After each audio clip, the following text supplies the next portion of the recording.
Picture this, a military base somewhere in the Andromeda Spiral, where the most feared warriors in 3 galaxies are having a complete mental breakdown because one soldier won't open his mouth. Not a single word, not even a grunt, just silence. His name is Claxon Vorblethorpe IX, and he's sitting in the middle of what used to be the most prestigious interrogation chamber in the galactic hegemony, staring at a wall with the intensity of someone who's just discovered that 2 + 2 equals purple. The poor bastard hasn't said a damn word since his ship crash-landed 3 rotations ago, and frankly, everyone's starting to panic. You see, Claxon wasn't just any soldier.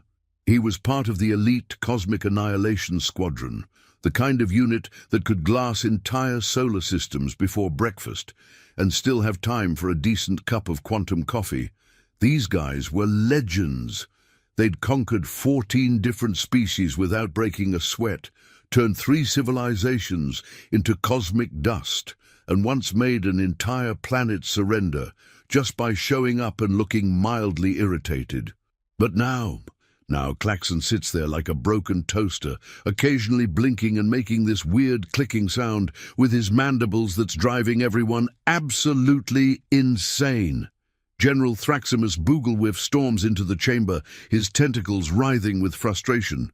"Claxon!" he bellows, his voice echoing off the walls like a dying walrus. "You've been sitting there for 3 days. Where is your unit? What happened to the Earth conquest mission? Why do you keep making that infuriating clicking noise?" Click, click, click goes Claxon. The general's eye stalks practically explode from his head. "That's it. I'm bringing in the specialists." Enter Professor Wigglebottom Flirmstack, the hegemony's leading expert in battlefield trauma. He's got more degrees than a thermometer factory and confidence that could power a small moon. "Ah, yes," he says, adjusting his 7 pairs of spectacles simultaneously. "Classic case of what we call severe cognitive displacement syndrome. Nothing a little neuro-adjustment can't fix." He pulls out a device that looks like a cross between a blender and a disco ball. "This little beauty will have him talking in no time." Bzzzt! The machine makes a sound like an elephant sneezing through a kazoo. Claxon blinks once, twice, then continues clicking. Click, click, click. "Impossible!" shrieks Wigglebottom, frantically pressing buttons. "This device has never failed. It once made a mute asteroid confess to tax evasion." Days turn into weeks. They try everything. Truth serums that could make a lawyer honest. Memory extractors that could pull thoughts from a stone. They even brought in Madame Zizbot, a telepathic fortune-teller who claimed she could read minds through interpretive dance. Nothing. Absolutely nothing. The clicking continues. Meanwhile, back on Earth, exactly 47 days earlier, things had started quite differently. The Cosmic Annihilation Squadron had arrived with their usual spectacular entrance. Massive ships blotting out the sun, death rays charging, the whole intimidation package that had worked on literally hundreds of other worlds. Claxon had been particularly excited. Earth looked so pathetic. Just one tiny blue marble spinning around a mediocre star, populated by what their intel described as bipedal mammals with questionable decision-making capabilities and an inexplicable obsession with small rectangular screens. How hard could it be? The plan was flawless, as always. Phase 1, dramatic arrival with ominous music and scary lighting. Phase 2, demand immediate surrender through fear and intimidation. Phase 3, if they refuse, demonstrate superior firepower by vaporizing something important, but not too important.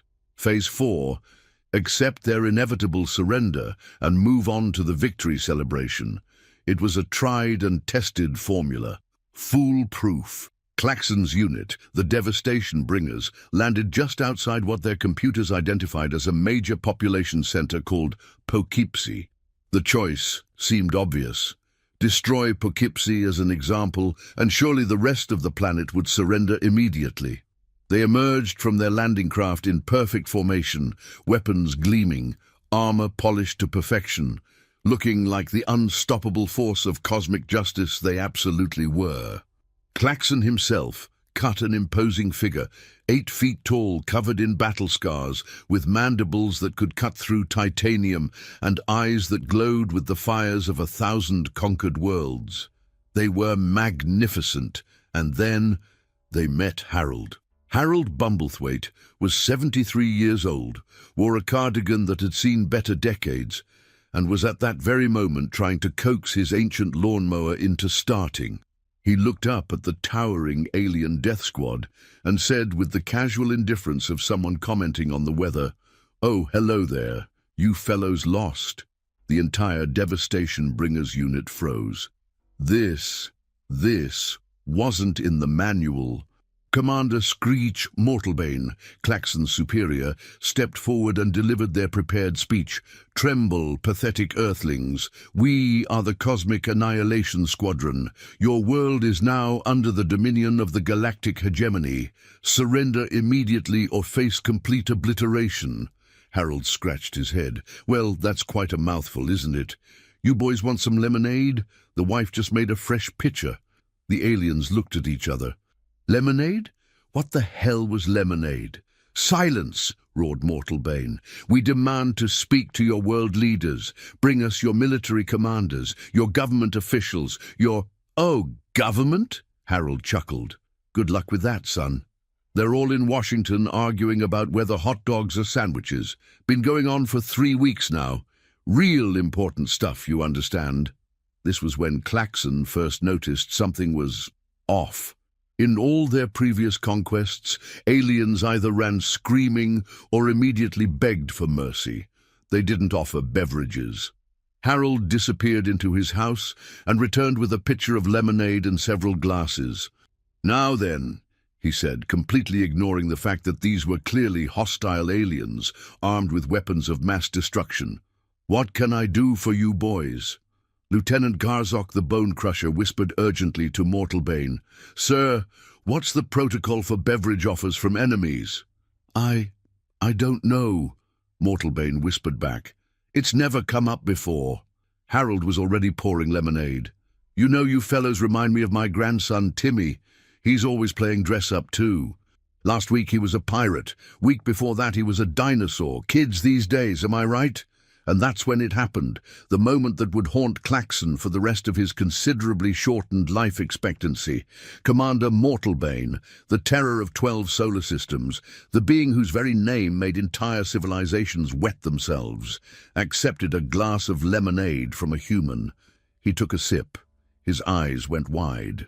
"This is—" He paused, his voice filled with wonder. "This is actually quite refreshing." The unit stared in horror as their commander, asked Harold for the recipe. "Oh, it's simple," Harold said cheerfully. "Just lemons, water and sugar. The trick is getting the proportions right. Too much sugar and it's syrup, too little and it's just sour water. My grandmother taught me the secret. You add just a pinch of salt. Brings out the flavor, you know." Within minutes, the entire Devastation Bringers unit was sitting on Harold's lawn furniture, discussing citrus-based beverages and the merits of different sweetening agents. This was not how conquests were supposed to go. Klaxon tried to salvage the situation. "Sir," he whispered urgently to Mortalbane, "perhaps we should proceed with the obliteration schedule." "In a minute, Klaxon," Mortalbane said, completely absorbed in Harold's explanation of how to prevent pulp from settling at the bottom of the pitcher. "This is fascinating stuff." Things went downhill from there. Harold introduced them to his neighbor Gertrude Snodgrass, who immediately began discussing her prize-winning petunias. Within an hour, Lieutenant Garzok was on his hands and knees, learning about soil pH levels and the importance of proper drainage. Then came Harold's wife, Meredith, who insisted they stay for dinner. "I've got a pot roast in the oven," she announced, "and there's plenty for everyone." The Cosmic Annihilation Squadron, the most feared military unit in known space, found themselves sitting around a dinner table, wearing paper napkins tucked into their armor, discussing the weather and whether the local baseball team had any chance of making the playoffs. Klaxon watched in growing horror as his comrades, warriors who had bathed in the blood of their enemies, politely complimented Meredith on her mashed potatoes and asked for seconds.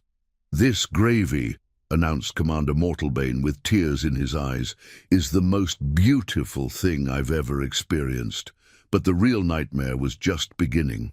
After dinner, Harold suggested they watch some television. "There's a great show on tonight," he said. "It's called Cosmic Battles of the Universe. It's about these alien warriors who conquer planets. Right up your alley."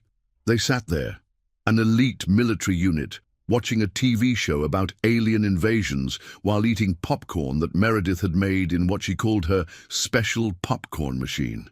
The show was terrible. The special effects looked like they'd been done by a budget-conscious teenager. The acting was wooden, and the plot made absolutely no sense. The alien invaders in the show were portrayed as bumbling idiots who couldn't conquer a lemonade stand, let alone an entire planet. And Klaxon's unit was laughing at it. "Oh my," chuckled Lieutenant Garzok, "look at that one. He's even more incompetent than Sergeant Blorgoth from accounting." "The accuracy," wheezed Mortalbane. "It's like they've met our intelligence division." Klaxon felt something break inside his mind.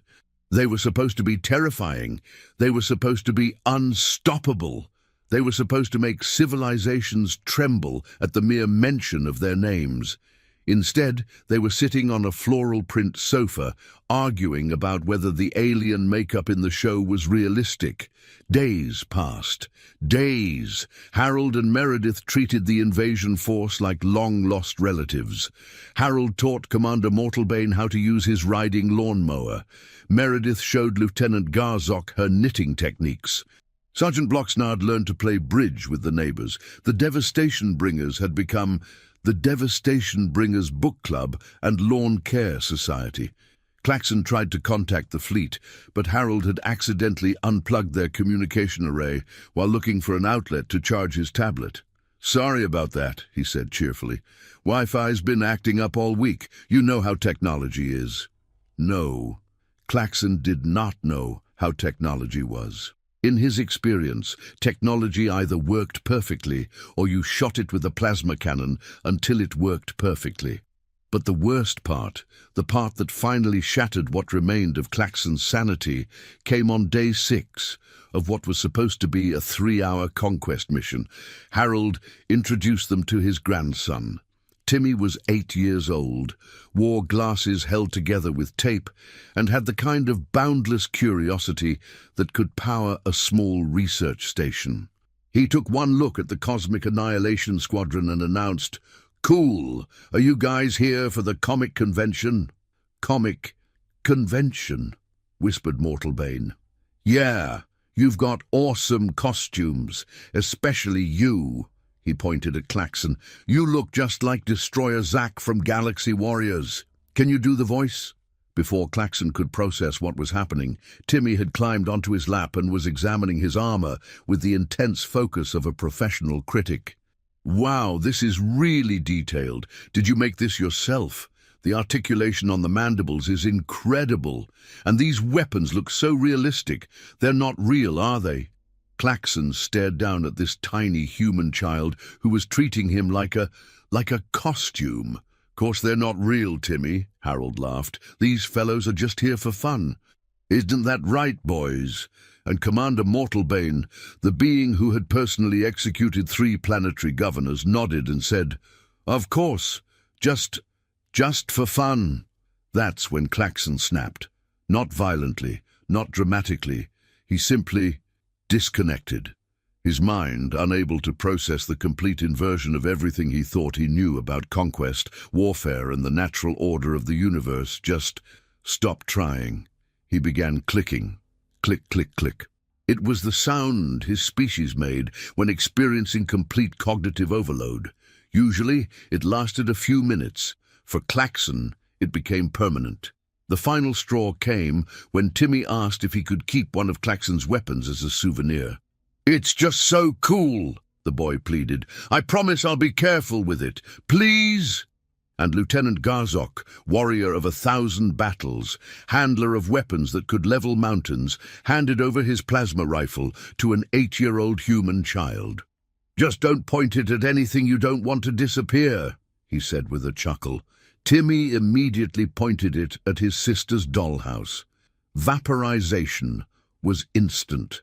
The dollhouse, along with a small portion of the backyard, 3 garden gnomes, and Mrs. Henderson's prize-winning roses, simply ceased to exist. Timmy's reaction was not what any of them expected. "Awesome!" he shrieked with delight. "Do it again! Do it again!" Mrs. Henderson came running over. "What was that noise? Where's my—" She stopped, staring at the smouldering crater where her roses used to be. "Oh dear," she said mildly. "I suppose I'll have to replant those." She went back inside to make tea. That was it. The moment when Claxon's mind finally, completely and irrevocably broke. These humans, these impossible, illogical, incomprehensible humans, had just watched a weapon of mass destruction vaporize part of their neighborhood, and their reaction was to offer tea and ask if anyone wanted seconds on pot roast. Click, click, click, click, click. The clicking intensified. Within hours, the entire unit had succumbed to what would later be classified as terminal bewilderment syndrome. One by one, they began exhibiting signs of complete mental breakdown. Mortalbane started speaking only in limericks. Garzok became convinced he was actually a houseplant and refused to move unless someone watered him. Sergeant Bloxnard developed an obsession with organizing Harold's sock drawer by color, texture, and day of the week. Only Claxon retained enough functionality to operate their escape pod. He loaded his catatonic comrades into the ship, his own mind hanging by the thinnest of threads, and activated the emergency return protocol. As they lifted off, Harold and Meredith waved from their front porch. "Y'all come back now," Harold called out, "and bring more of that space food. The kids loved those energy bars." The flight home took 3 weeks. 3 weeks of listening to Mortalbane recite increasingly obscene limericks about intergalactic warfare, watching Garzok attempt to photosynthesize through the ship's windows, and trying to prevent Bloxnard from reorganizing the ship's entire navigation system according to his newly developed color-coding methodology. By the time they reached home base, Claxon was the only one capable of landing the ship. Barely. He carried his commander and squadmates to the medical bay, filed a report that consisted entirely of the word clicking, repeated 47,000 times, and then stationed himself in the nearest available chair to continue his new primary function in life. Click, click, click. Back in the interrogation chamber, General Booglewhiff was reaching the end of his considerable patience. They'd tried everything. Everything. Psychic probes, chemical enhancement, interpretive dance therapy, even playing him recordings of his own mother's voice. Nothing worked. "Fine!" the general finally exploded. "If you won't tell us what happened on Earth, we'll find out for ourselves. I'm sending another squadron to finish what you started." For the first time in weeks, Claxon stopped clicking.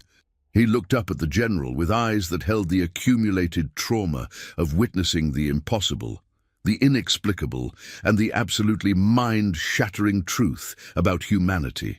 And then, in a voice barely above a whisper, he spoke his first and last words since returning from Earth. "They offered us lemonade. Character count 15,421.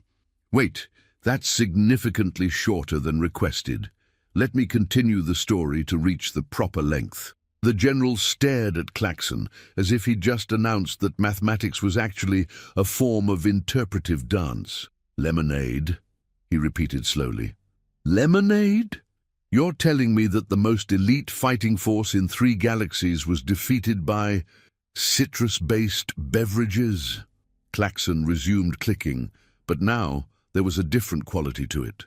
A desperate, urgent clicking that seemed to say, "You don't understand, you can't understand, no one can understand."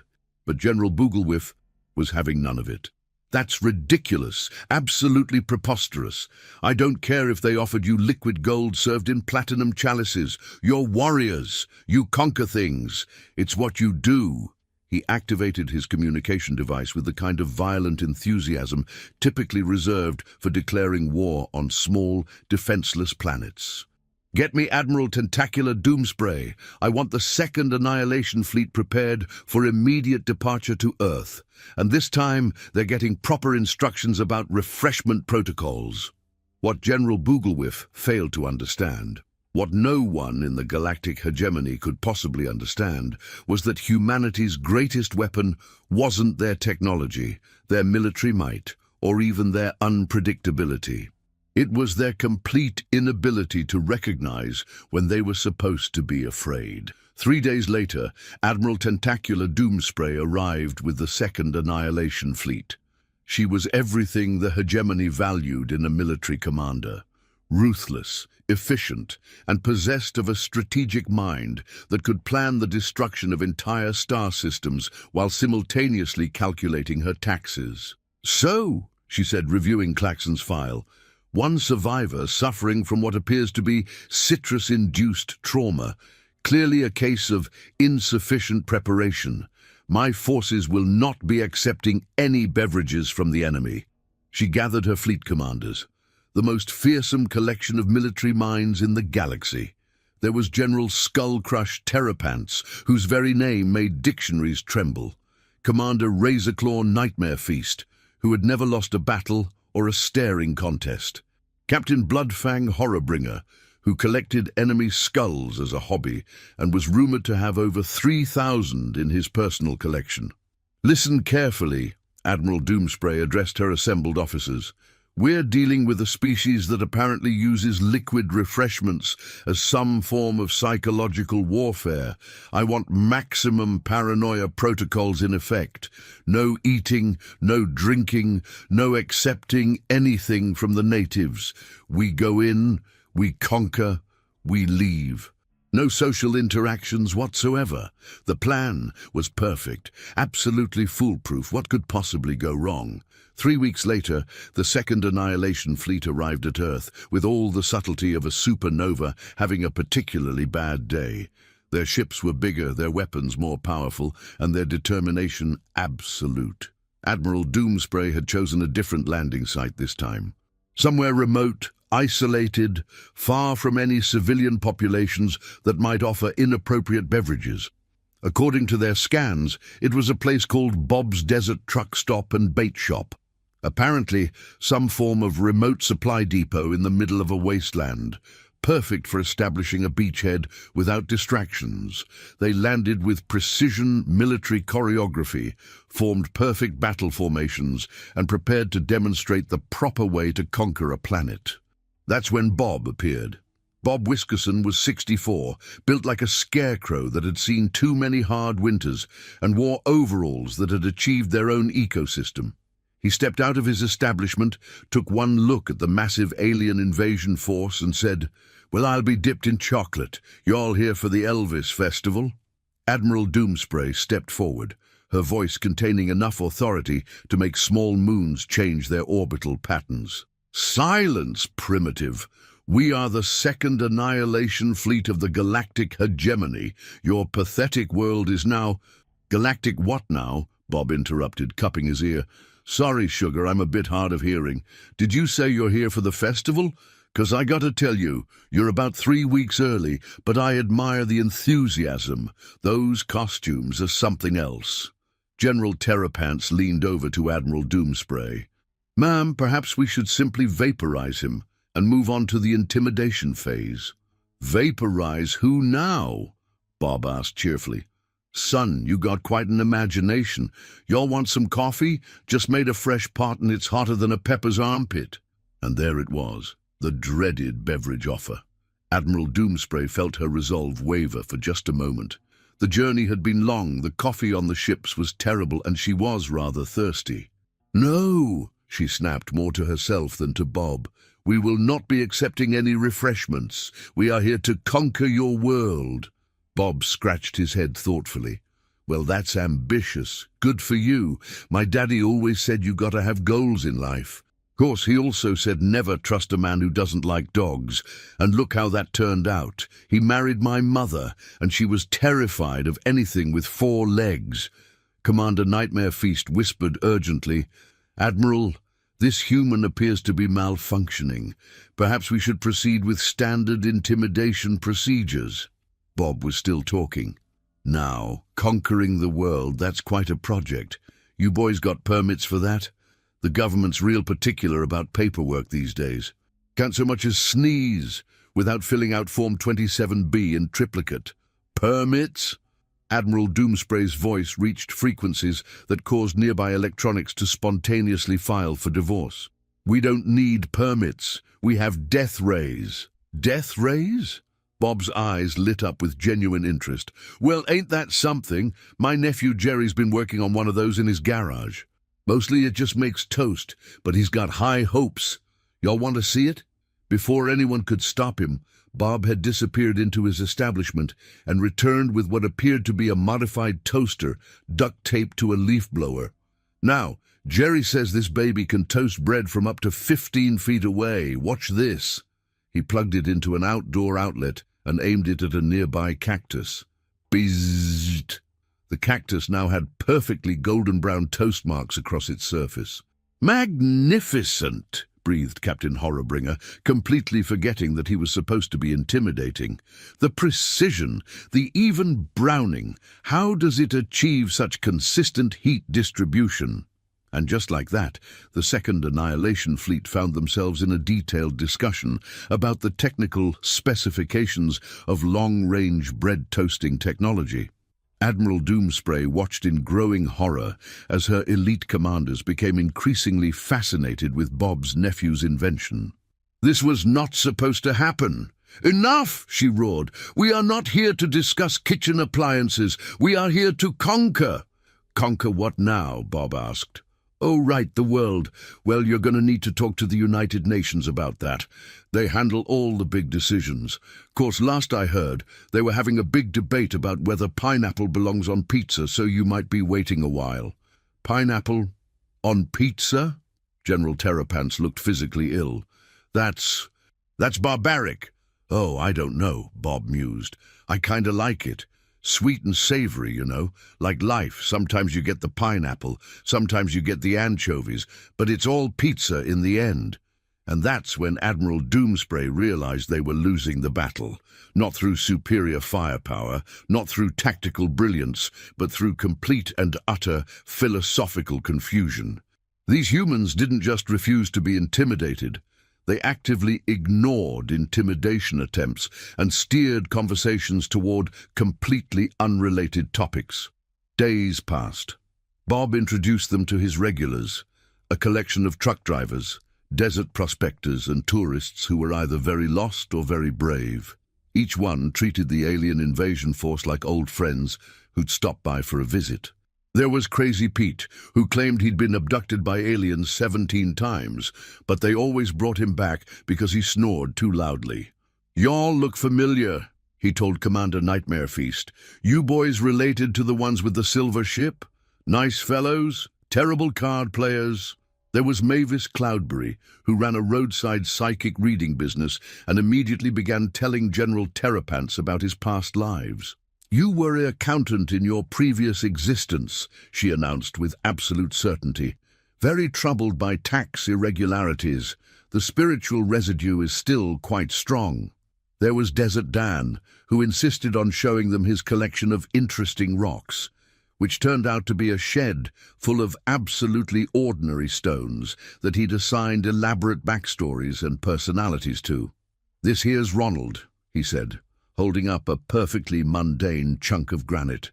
"Found him in 1987. Real quiet type, but a great listener." Admiral Doomspray found herself nodding politely while a human being introduced her to a rock named Ronald. A rock named Ronald. By day 5, her commanders had fully integrated into the local social structure. General Terrapants was helping Bob fix his air conditioning unit. Commander Nightmare Feast had become deeply involved in Mavis's plan to teach desert animals to play poker. Captain Horrorbringer was assisting Desert Dan in organizing his rock collection by alphabetical order. The Admiral tried one last desperate attempt to salvage the mission. She activated the fleet's primary weapon system and aimed it at a nearby mountain. "Observe, humans," she announced. "Behold the power of the galactic hegemony." Bzzap! The mountain vaporized instantly, leaving nothing but a perfectly spherical crater. Bob whistled appreciatively. "Well, I'll be hornswoggled. That's even better than Jerry's toaster. You could make some serious barbecue pits with that thing." "Barbecue pits?" Admiral Doomspray's voice was barely a whisper. "Sure, nothing like a good crater for slow-cooking a whole hog. The heat distribution would be perfect. You boys interested in going into business? Bob and the Aliens Crater Q has a nice ring to it."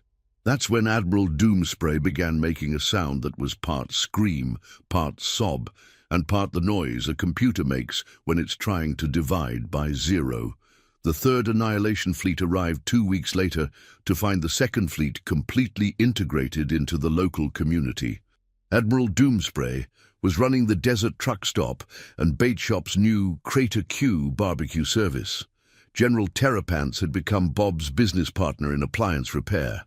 Commander Nightmare Feast was working as a professional poker dealer for Mavis's weekly desert animal gaming tournaments. Captain Horrorbringer had been elected president of the Greater Southwestern Rock Appreciation Society.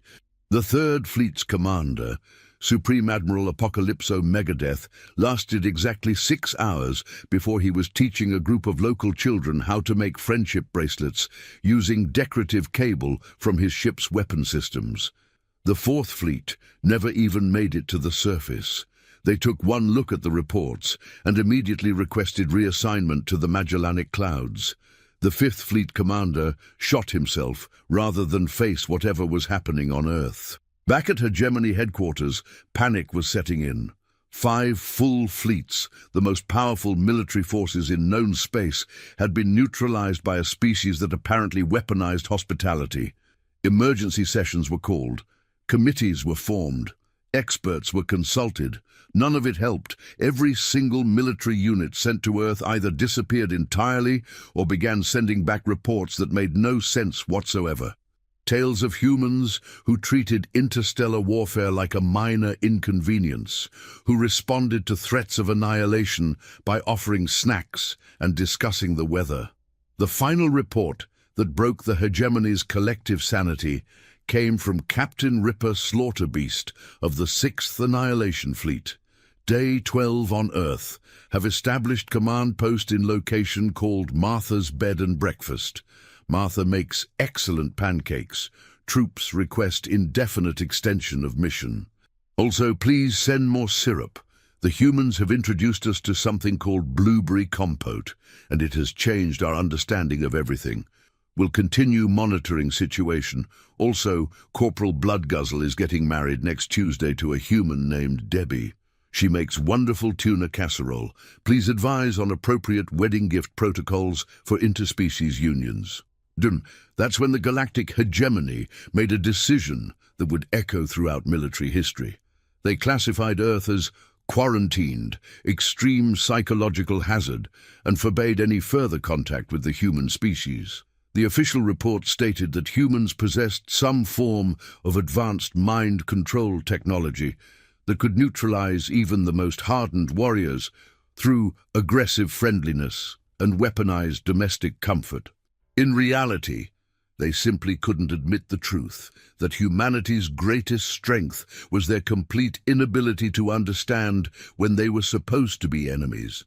Claxon, still sitting in his chair, still clicking occasionally, had tried to warn them. But how do you explain the inexplicable? How do you describe a species that treats invasion like an unexpected visit from distant relatives? How do you convey the absolute terror of being offered lemonade by someone who should be cowering in fear?